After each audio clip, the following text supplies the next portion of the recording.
Bismillahirrahmanirrahim. Pada kesempatan video sekarang, saya akan membahas sebuah kitab yang bernama Shafinatul Balagha.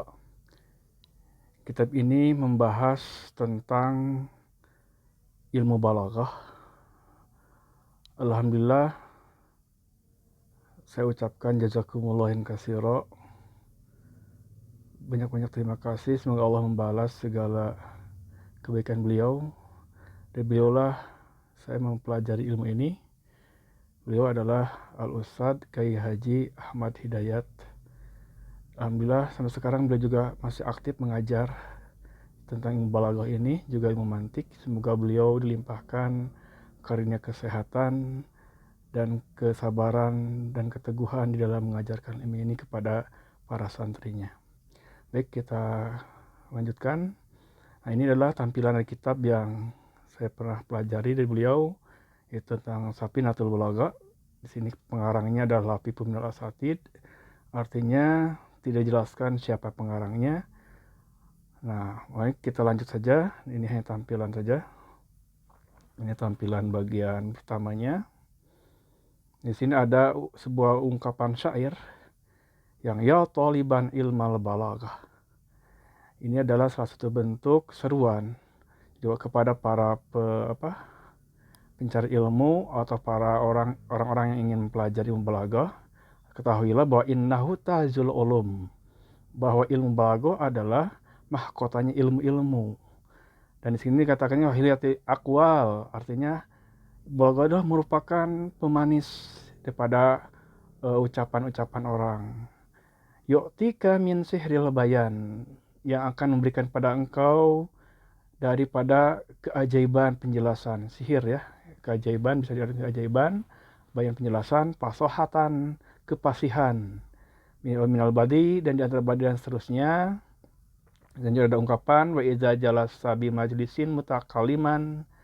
Nah, apabila Anda duduk di sebuah majlis sambil berbicara, maka ja'al kalam, maka datanglah ucapan itu mutabiqan lil hal, yang sesuai dengan kondisi. Jadi orang yang bisa ilmu balaghah di mana saja dia berada atau duduk di sebuah majlis kemudian berbicara, maka apa yang dia ucapkan itu akan sesuai dengan kondisi di mana dia berada, sesuai dengan kondisinya ya. Nah, itu kurang lebih seperti itu. Kita lanjutkan saja. Di sini Fatihatul Kitab kayak pengantar ya. Nah, di sini hanya ungkapan saja bahwa ilmu balaghah itu sangat penting dan diharapkan dipelajari, walaupun banyak orang-orang yang kesulitan mempelajarinya. Kalau mengetahui tentang keunggulan ilmu balaghah, tentu mereka akan segera untuk mempelajarinya. Nah, teruskan lagi. Inilah ungkapan pendahuluan daripada penyusun. Nah, kemudian di sini ada tamhid, persiapan. Nah, ini mungkin bisa kita perhatikan sebentar. Di sini ada kalimat bahasa. Yatanawalu ilmul balaghati fi mustalahi ba'dil udabai salasata fununin. Jadi yatanawalu mencakup atau mengandung, ilmu balaghah itu mencakup fi mustalahi dalam istilah sebagian udaba, ahli sastra, salah satu funun, 3 atau 3 macam ilmu. Al-awwal, yang pertama, mayuhtarazu bihi anil khoto'i diyatil muradi.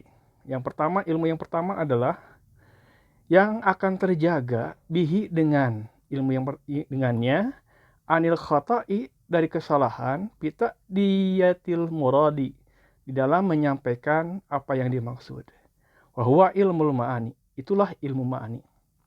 Jadi dengan mempelajari ilmu ma'ani kita akan terjaga dari kesalahan menyampaikan suatu maksud. Misalkan maksudnya A, pasti sampaikan jadi B. Nah, itu oleh ilmu ma'ani dapat tercegah. Kayak gini, misalkan kita maksudnya ingin memuji, tapi ternyata yang tertangkap oleh pendengar jadi celaan. Nah, itu akan dapat dicegah ilmu ma'ani. Ya, kalau kita ingin memuji, maka orang yang mendengar pun akan merasa terpuji. Itulah ilmu ma'ani. Wasani, dan yang kedua, mayuh tarajubihi anitaqidil maknawi. Dan yang kedua adalah yang terjaga bihi dengannya anitaqidil maknawi dari samarnya makna, kesamaran atau ketidakjelasan artinya. Wahwa ilmul bayan. Dan ini adalah yang akan dibahas oleh ilmu bayan. Jadi ilmu bayan dapat mencegah daripada kesamaran arti yang dimaksud. Wasalis yang ketiga, mayuradu bihi tahsinul kalam. Yang ketiga, ilmu yang ketiga adalah yang dimaksud dengan ilmu ini adalah untuk memperindah, memperbagus al-kalam, ucapan. Wahwa ilmul badi. Dan itu adalah ilmu badi. Nah, demikian ini adalah tentang 3 buah macam ilmu dalam ilmu balaghah, dan masing-masing ilmu mempunyai fungsi atau faedah yang berbeda-beda. Satu sama lain akan saling menguatkan dan memperindah ucapan seseorang. Di sini ada sekilas saja, wala yu'rafu bidhabti, artinya tidak diketahui dengan pasti. Awwalu man allafa fi ilmil ma'ani, tentang orang yang menyusun ilmu ma'ani.